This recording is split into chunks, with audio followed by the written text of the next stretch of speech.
Meus irmãos, vamos abrir a palavra de Deus no Evangelho segundo escreveu Mateus, capítulo 4. Mateus, capítulo 4.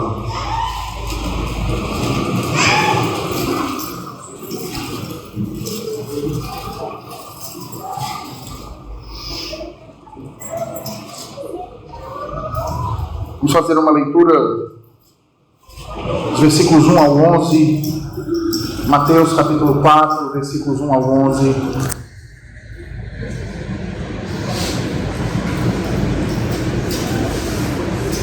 A seguir, foi Jesus levado pelo Espírito ao deserto para ser tentado pelo diabo. E depois de jejuar 40 dias e 40 noites, teve fome. Então o tentador, aproximando-se, lhe disse: se és filho de Deus, manda que estas pedras se transformem em pães. Jesus, porém, respondeu: está escrito, não só de pão viverá o homem, mas de toda palavra que procede da boca de Deus. Então o diabo o levou à cidade santa, colocou-o sobre o pináculo do templo e lhe disse: se és filho de Deus, atira-te abaixo, porque está escrito: aos seus anjos ordenará a teu respeito que te guardem, e eles te susterão nas suas mãos para não tropeçares em alguma pedra. Respondeu-lhe Jesus: também está escrito: não tentarás o Senhor teu Deus. Levou ainda o diabo a um monte muito alto, mostrou-lhe todos os reinos do mundo e a glória deles, e lhe disse: tudo isso te darei se prostrado me adorares. Então Jesus lhe ordenou: retira-te, Satanás, porque está escrito: ao Senhor teu Deus adorarás, e só a ele darás culto. Com isso o deixou o diabo, e eis que vieram anjos e o serviram. Amém. Vamos orar mais uma vez ao Senhor Deus. Ó Deus eterno e santo, teu povo reunido aqui aguarda, Senhor, por esse momento em que a tua palavra será proclamada. Assim como teu servo suplicou, Senhor, reiteramos mais uma vez o pedido dele, Senhor, para que tu fale aos nossos corações, ao coração dos filhos da tua aliança, Senhor, e a todos aqueles que se encontram nessa noite aqui, e que a tua verdade nos transforme para o louvor da tua glória. Que o teu Santo Espírito nos ilumine, abra as nossas mentes e nos faça guardar a tua verdade como tesouro precioso, para o louvor da tua glória em Cristo Jesus. Assim nós te oramos e já te agradecemos. Amém. Meus irmãos, o texto que nós acabamos de ler, ele se conecta com os eventos que aconteceram antes desse aqui, especificamente descritos por Mateus, neste capítulo 4, versículos de 1 ao 11. Ou seja, ele está conectado com o batismo de Jesus e também a descida do Espírito Santo em forma de pomba do capítulo anterior. Jesus, mesmo não tendo pecado, nós vimos que foi até João para ser por ele batizado, alegando que essa ação era necessária para que se cumprisse toda justiça. E vejam, irmãos, que cumprir toda a justiça para um judeu significava cumprir desde o menor ao maior de todos os mandamentos da lei de Deus. Ora, o padrão de Deus é a perfeição.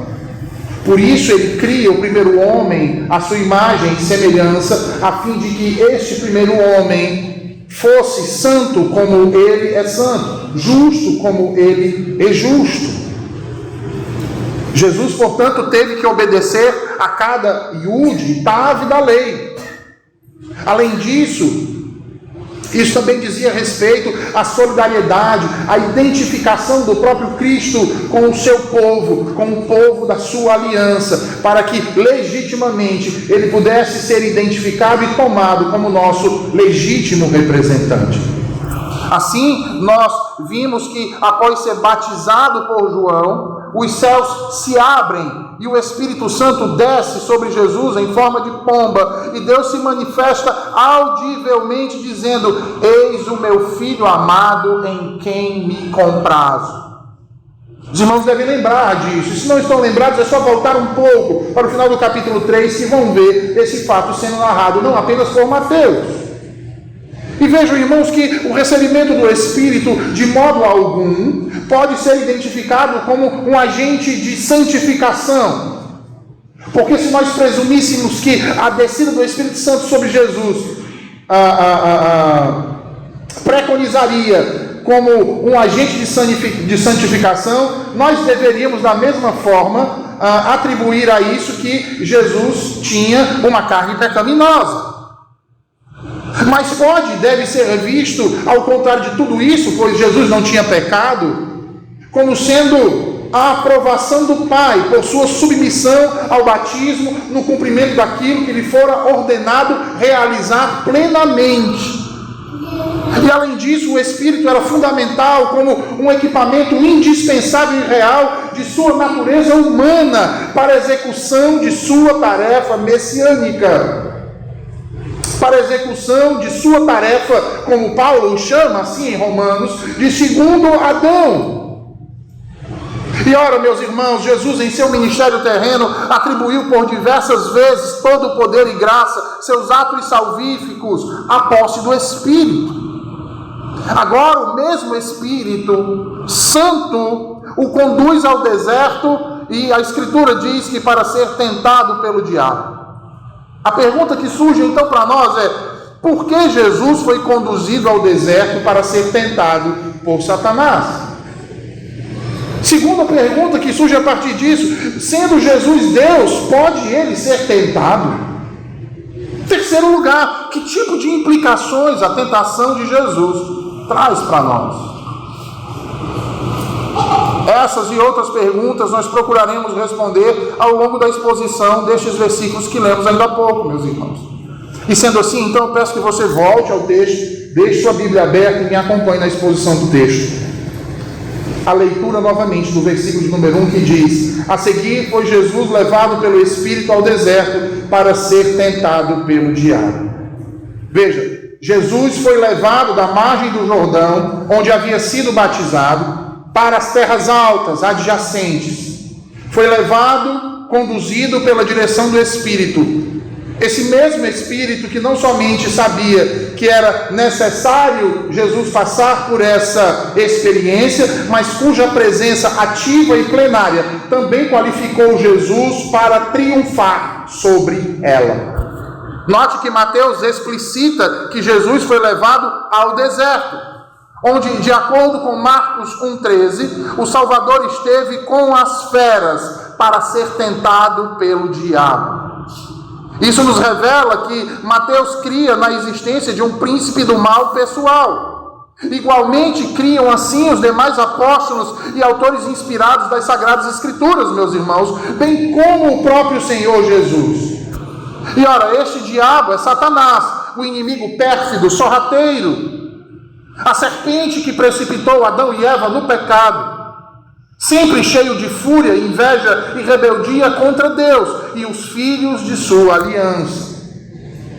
E meus irmãos, o diabo não é uma ideia subjetiva, nem uma energia negativa. É um ser real, um anjo caído, um ser perverso, maligno, assassino, ladrão e mentiroso. Ele é a antiga serpente, o dragão vermelho, o leão que ruge, o Deus deste século, o príncipe da potestade do ar, o espírito que atua nos filhos da desobediência. Ele age sem trégua, irmãos. Ele não descansa, ele não tira férias, ele não tem uma hora de intervalo. Foi o diabo quem oprimiu a Jó, foi o diabo que enganou a Davi, foi o diabo que fez Pedro cair em perigoso pecado. Ele é o adversário de nossas almas, das almas daqueles que temem ao Senhor. E agora ele se prontifica a tentar Jesus. Mas percebam que não antes de tirar proveito do tempo e das condições de quem ele irá colocar em prova. E por que eu digo isso? Ora, porque se você observar os versículos 2 e a primeira parte do versículo 3, dizem que Jesus, depois de jejuar 40 dias e 40 noites, teve fome. Então Jesus estava faminto, Jesus estava cansado, Jesus estava sentindo fome. E é justamente nessa hora que ele se aproxima.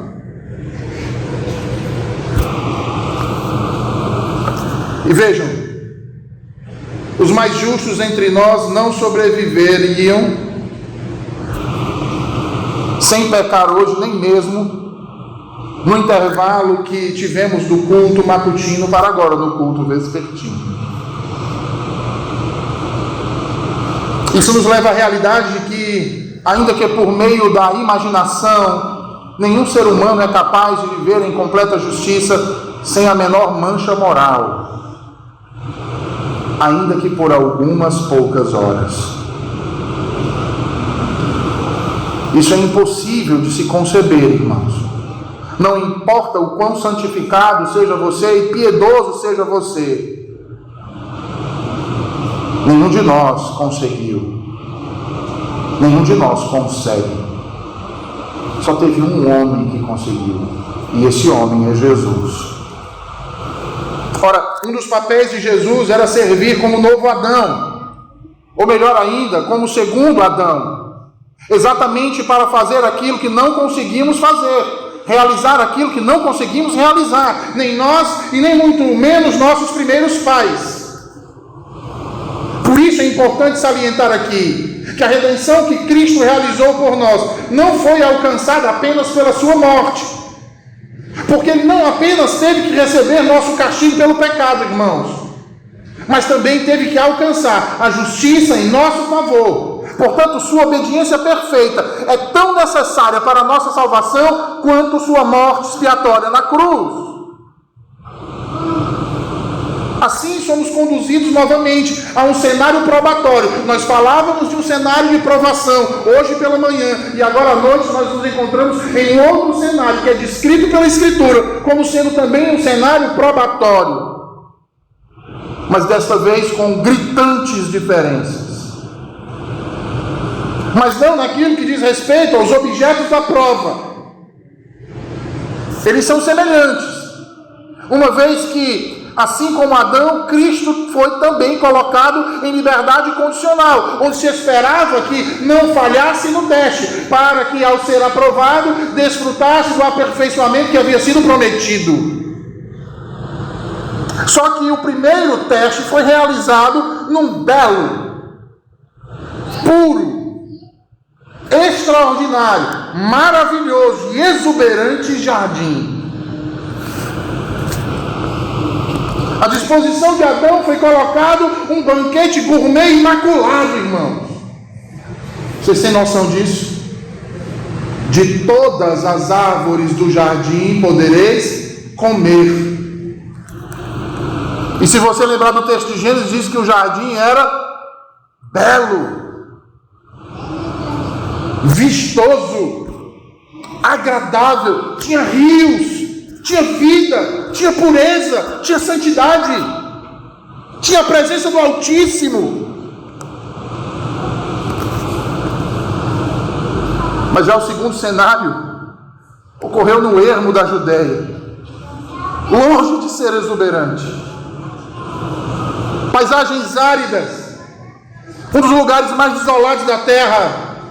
Ao invés de árvores e rios e de uma esposa ao seu lado, Jesus teve que se contentar com pedras, com a fome, com a aridez daquele lugar, com aranhas e escorpiões.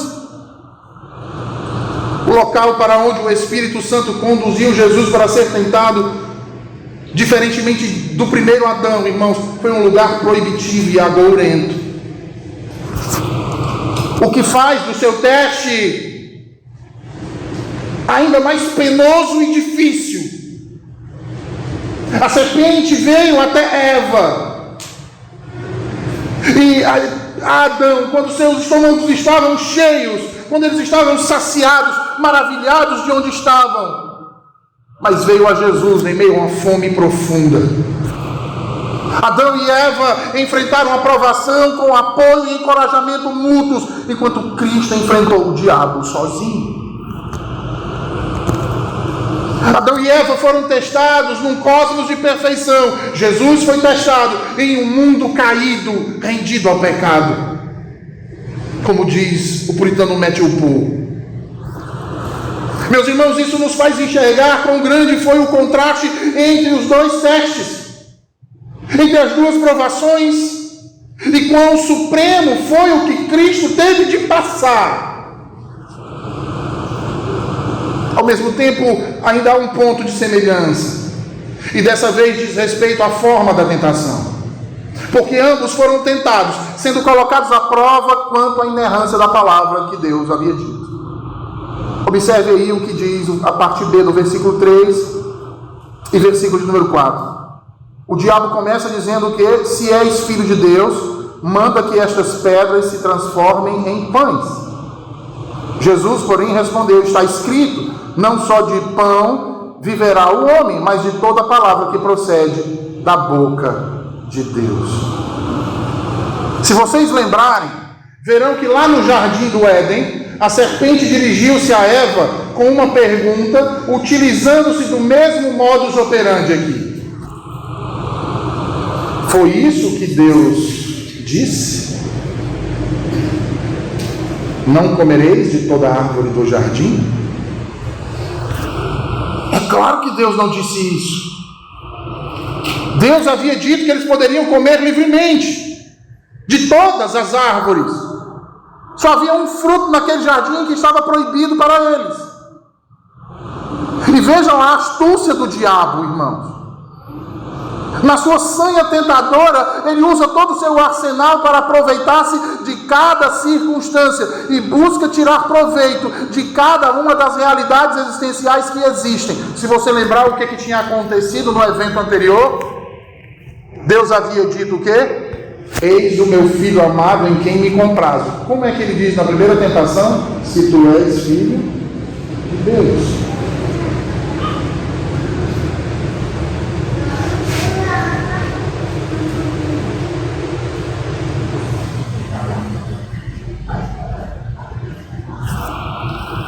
E meus irmãos, olhem, o diabo não se afasta de nós pelo fato de sermos filhos de Deus, nem mesmo pelo fato de sermos cheios do Espírito Santo. Ele veio a tentar Jesus, que o Espírito Santo havia descido sobre ele. E percebam que ele não vem tentar com uma negação direta, ele vem tentar nos incalcando uma dúvida. A dúvida é uma arma sutil nas mãos do diabo.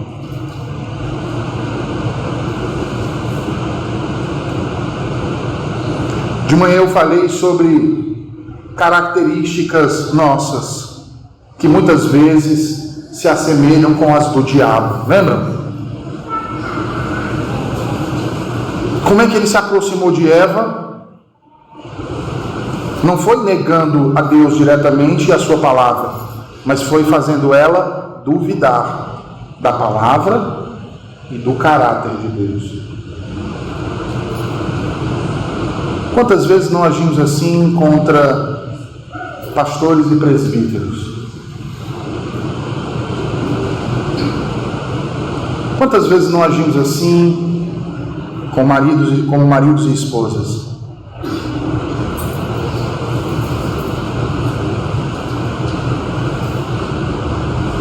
Desconfiados o tempo todo, questionando tudo o tempo todo. Quão sutil é a dúvida e quão terrível arma é essa nas mãos do diabo. Veja o que ele diz para Jesus: se és filho de Deus. Se com Eva ele colocou-a em dúvida quanto ao que Deus dissera, aqui com Jesus, ele tenta colocá-lo da mesma forma, em dúvida acerca da sua filiação. De sua filiação. Logo, o diabo põe em questão aqui toda uma vida, toda uma pessoa, todo um ser. Ora, desde o início, Jesus estava empenhado nos negócios do Pai. Mas agora a sua filiação é questionada. Nada mais e nada menos do que pelo próprio diabo. E vocês acham que o diabo também não questiona o nosso relacionamento com Deus? Vocês acham que ele não tenta plantar a dúvida forçosamente nas brechas que damos por causa de nossos constantes pecados, por conta de nossa própria velha natureza? De nossa própria autoconfiança, para não dizer o nosso egolatrismo, de acharmos que somos melhores do que todo mundo, ou que merecemos um prestígio maior do que todos, ou que não podemos ter decepções, ou passar por frustrações. Por isso, irmãos, precisamos estar atentos, precisamos saber discernir as verdades de Deus, precisamos conhecer a própria palavra de Deus.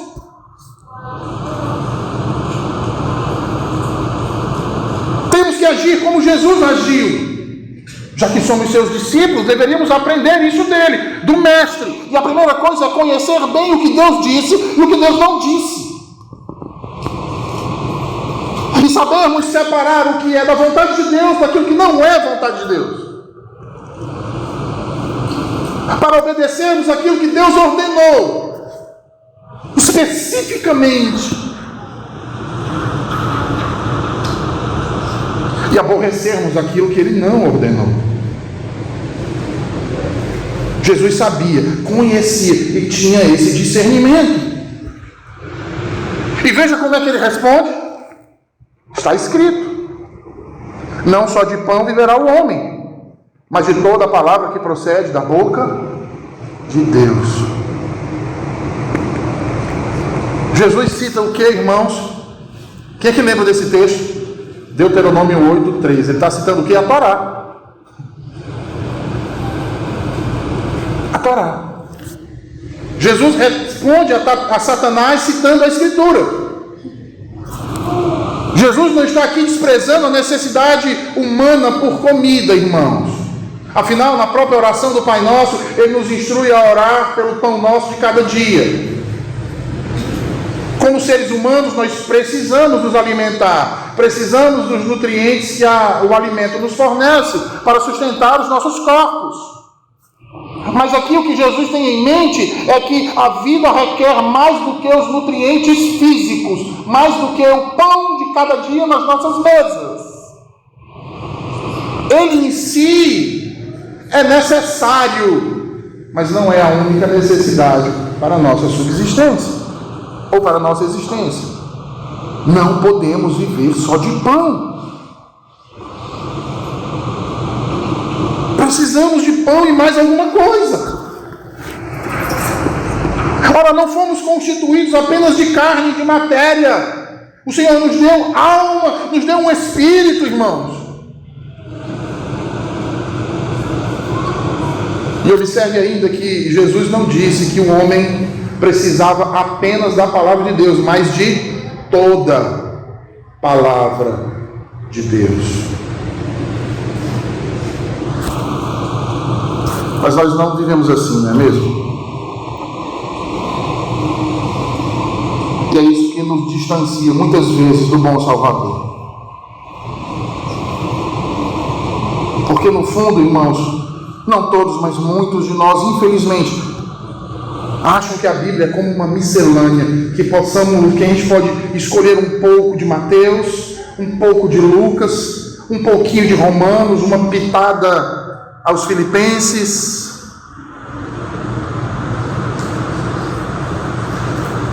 E aquela parte lá do final de Apocalipse?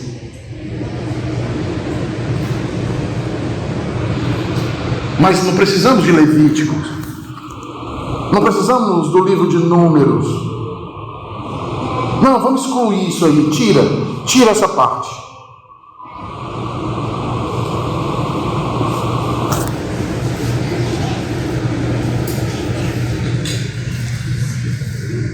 Os profetas, talvez ali algumas partes de Isaías, mas os demais, vamos também tirar. Veja, séculos antes, Deus havia conduzido seu povo à terra prometida e dito-lhes que expulsassem os cananeus daquela terra para que seu povo não se contaminasse ao se misturar com as religiões pagãs. E o que o povo fez? Não observou o que Deus disse. Eles não o fizeram. E todo o Antigo Testamento nos revela as consequências desse desprezo da palavra de Deus. quando menosprezaram cada palavra que saiu da boca de Deus para eles. Sabe qual é o problema, irmãos? É que se passaram milênios e parece que nós cometemos os mesmos erros desse povo. Século após século, ano após ano, mês após mês, dia após dia.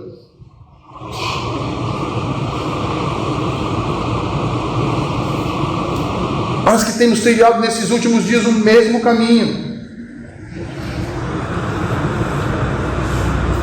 E aí ficamos usando desculpas.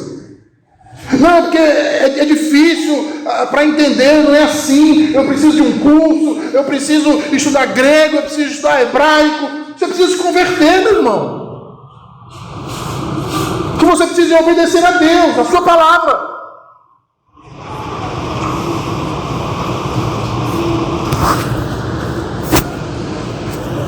O que precisamos é simplesmente aumentar o nosso poder de atenção e dar valor àquilo que verdadeiramente tem valor nas nossas vidas. Essa palavra preciosa, esse rico tesouro.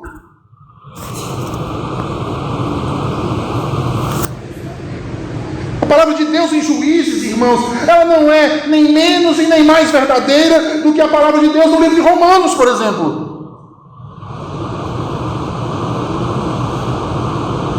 Veja o que Jesus diz. Como ele responde ao diabo. Como ele vence a tentação. Como ele passa na provação. Pela palavra.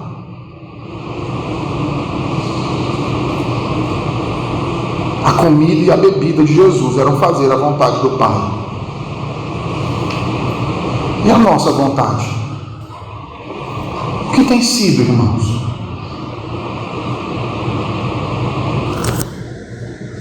O que tem sido? É triste ver que a cada ano que passa, as reuniões de oração e doutrina se esvaziam mais e mais.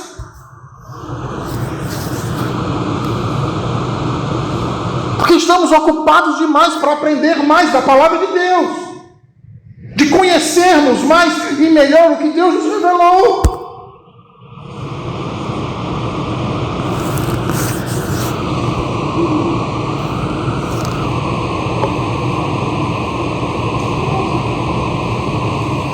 Jesus tinha um zelo que o consumia.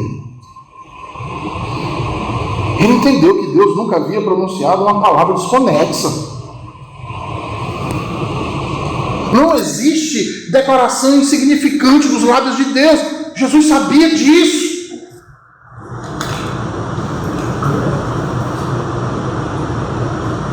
E muitos cristãos piedosos ao longo da história sabiam disso. João Calvino dizia que a Bíblia é a vox Dei, a voz de Deus. E diz que deveríamos ouvir essa palavra, ou essas palavras, como se a ouvíssemos de forma audível dos lábios do próprio Deus.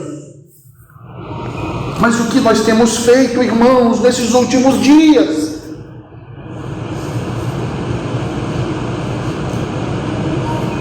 Ficamos enfadados com sermões que passam de 15 minutos, 30 minutos.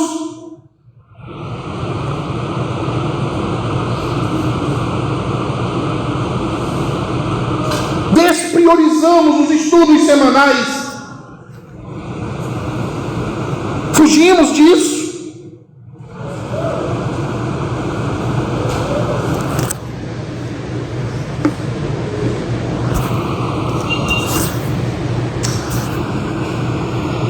Jesus pode ter tido autoridade para transformar pedras em pães. Certamente ele tinha. Mas fazer a vontade de Deus vinha antes de qualquer coisa. Antes ele estava comprometido a jejuar por causa da vontade do Pai.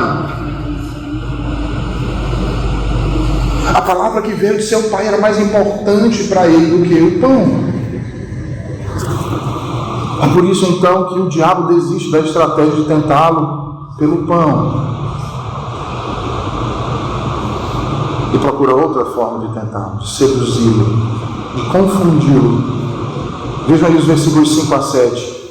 Então o diabo levou a cidade santa, colocou-o sobre o pináculo do templo e lhe disse: se és filho de Deus, atira-te abaixo, porque está escrito: aos seus anjos ordenará a teu respeito que te guardam, e eles te susterão nas suas mãos, para não tropeçares em alguma pedra.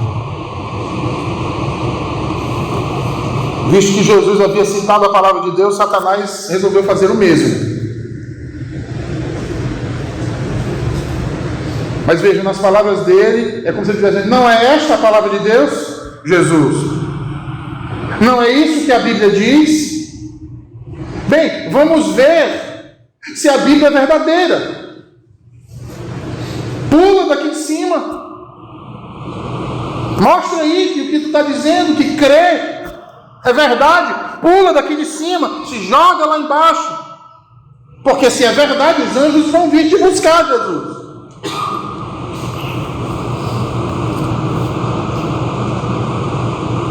O que Jesus responde, irmãos? Também está escrito: não tentarás o Senhor teu Deus.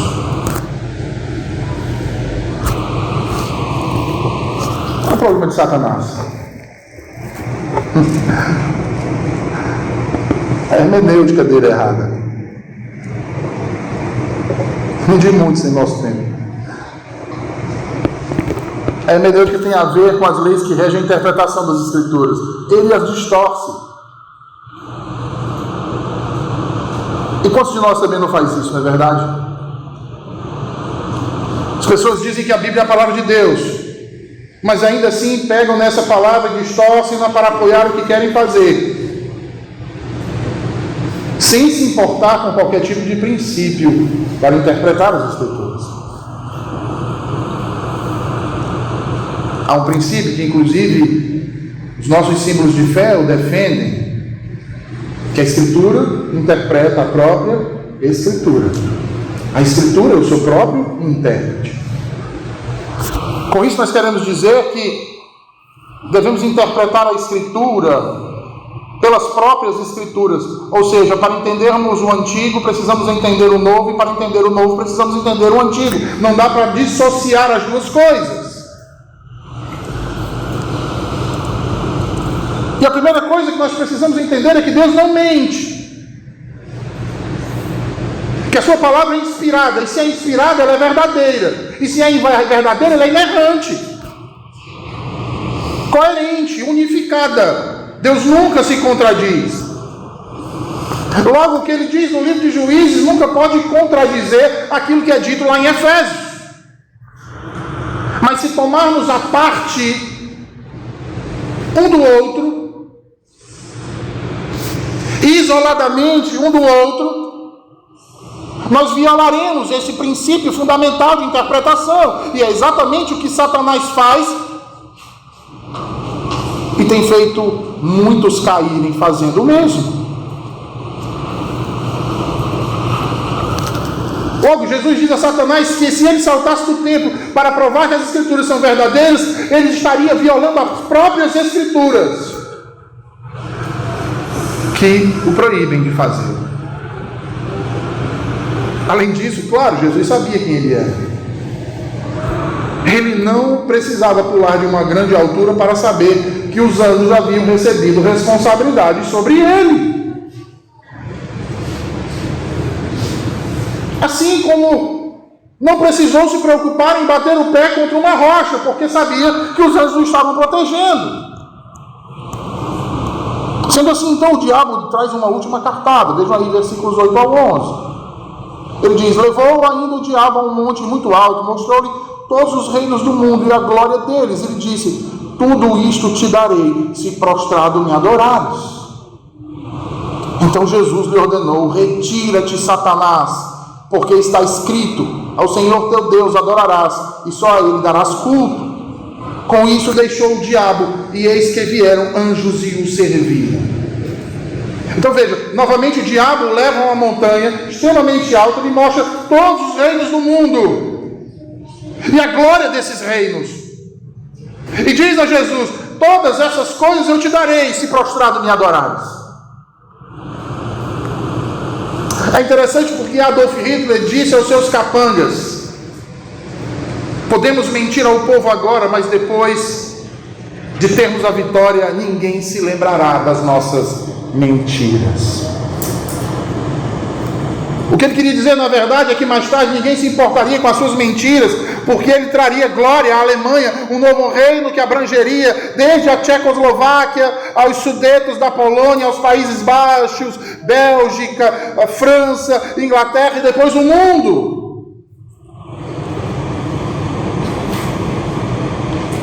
E comentando seu discurso, ele fez uma anotação em seu diário e dizia: hoje fiz uma aliança com Satanás para todos os reinos do mundo e para toda a sua glória.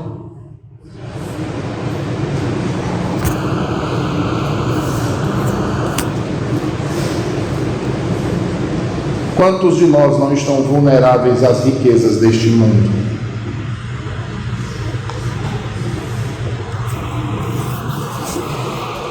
E isso eu não estou querendo dizer que você ser próspero e ter dinheiro e uma condição de vida boa seja ilícito ou pecaminoso. Ou querer isso seja pecaminoso. Eu não estou falando disso. Principalmente por parte daqueles que trabalharam uma vida toda para alcançar isso. Eu estou dizendo principalmente, não exclusivamente. O que eu falo é daqueles que não fazem nada e querem simplesmente amanhecer ricos e milionários, poderosos, respeitados, admirados.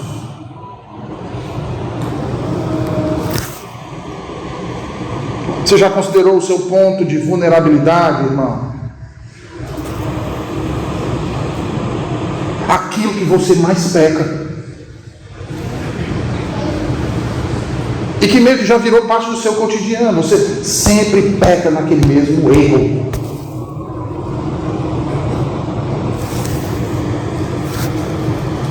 Se Satanás viesse lhe tentar dessa forma, como você responderia?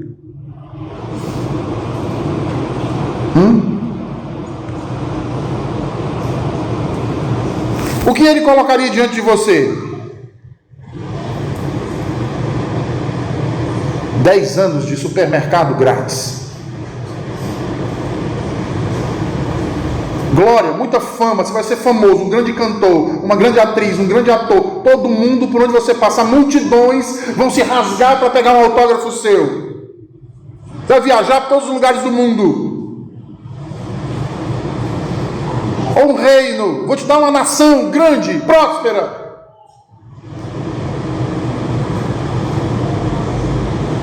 Ou simplesmente, eu vou lhe aprovar num concurso público, você ganhar 50 mil reais por mês, você vai trabalhar lá no STF, sem problemas de consciência.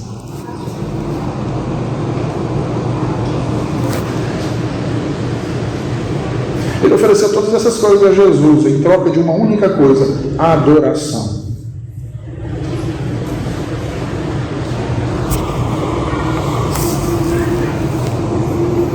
Talvez, eu não sei, eu estou no seu coração, mas talvez alguns pensem: rapaz, seria difícil. E se esquecem de uma coisa: ele é um enganador. Quem diz que essas coisas pertencem a ele? Quem diz que ele pode te dar essas coisas?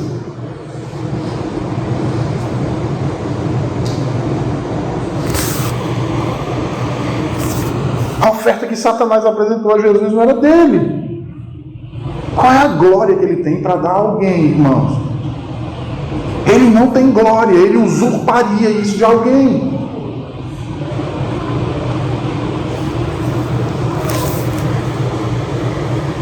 Aí ele me prometeu um reino, ele roubaria isso de alguém, fazendo de você agora um ladrão.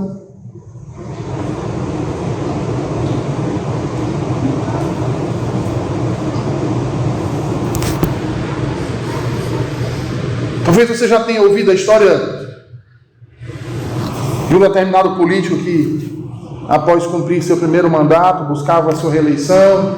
Ele retorna ao seu estado natal em busca de um apoio para essa reeleição, e nesses esforços ele vai à casa de um rico fazendeiro que outrora havia sido um importante apoiador seu na primeira eleição.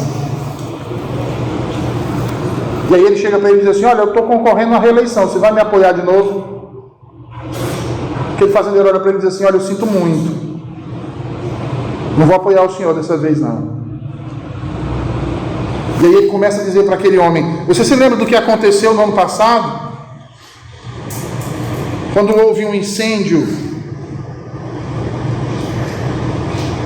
na cidade que deslocou várias pessoas de suas casas?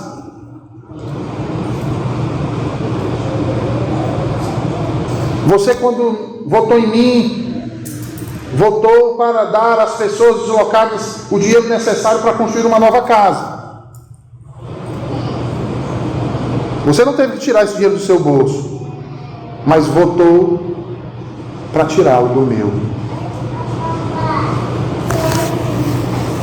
O que era que ele queria dizer? Que o dinheiro não era do parlamentar, o dinheiro era dele. O pai colocou diante do seu filho todos os reinos do mundo e prometeu-lhe dar-lhe a glória que era sua desde o princípio. Por que ele esperaria receber isso de um decaído?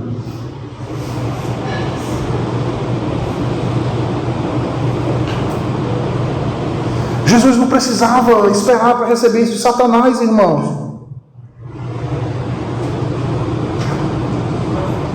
Mas quantos ditos cristãos não têm lembrado disso? Da promessa que temos do próprio Deus, na pessoa do seu Filho. Quantos não têm buscado uma coroa neste mundo, o prestígio das pessoas deste tempo, as riquezas, o deleite com as coisas deste tempo, que são todas fugazes, esquecendo daquilo que nos está prometido, e recebemos uma coroa de glória do próprio Deus, que nos chama de filhos e co-herdeiros juntamente com o seu único Filho.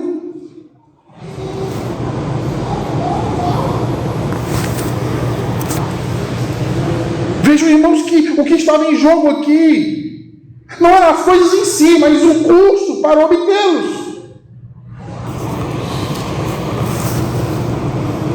Cair no mesmo erro do primeiro Adão,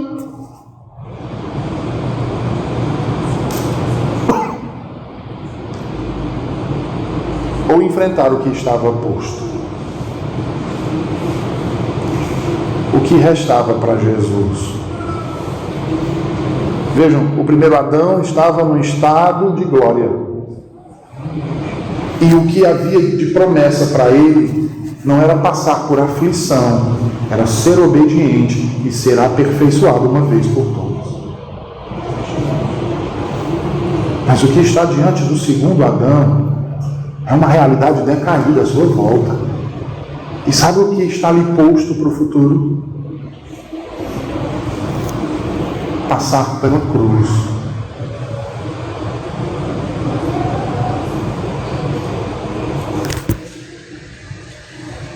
O preço dessa herança que ele receberia era o Calvário.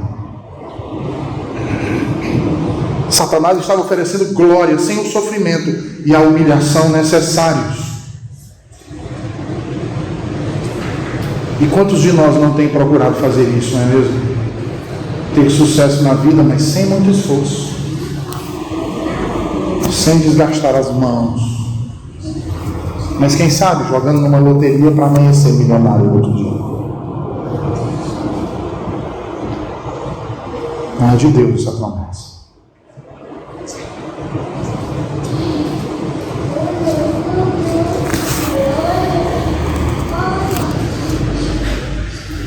Satanás ofereceu glória sem o sofrimento e humilhação necessários. Jesus nos prometeu glória e vida eterna, paz e prosperidade, mas não sem sofrimento. No mundo tereis aflições. Se perseguiram a mim, perseguirão a vós.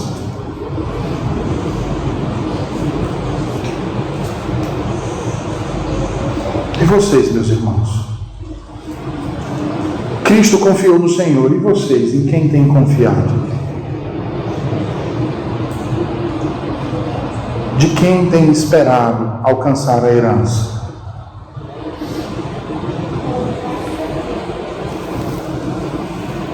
Veja, esse mundo não tem nada de bom para nos dar que nós já não tenhamos recebido do próprio Deus, irmãos. Pare para pensar nisso um instante. O que mais poderíamos almejar em nossas vidas do que Cristo?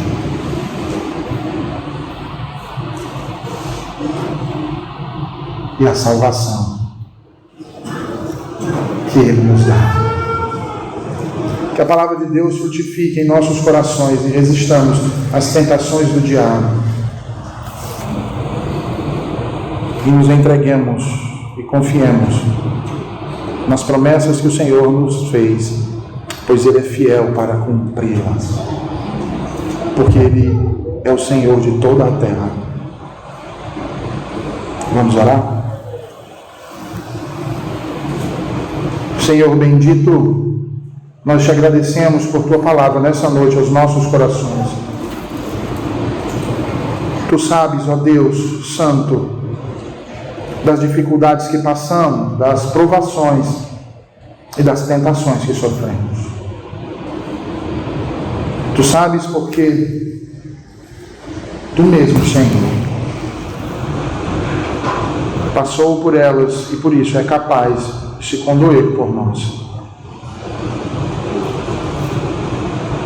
Que nessa noite, Senhor Deus, a Tua palavra nos fortaleça em Ti e nos faça mais semelhantes a Ti, para resistirmos às tentações de nossa velha natureza e do diabo, Senhor, que anda ao nosso redor. E que vivamos para o louvor da Tua glória, em nome de Jesus. Amém.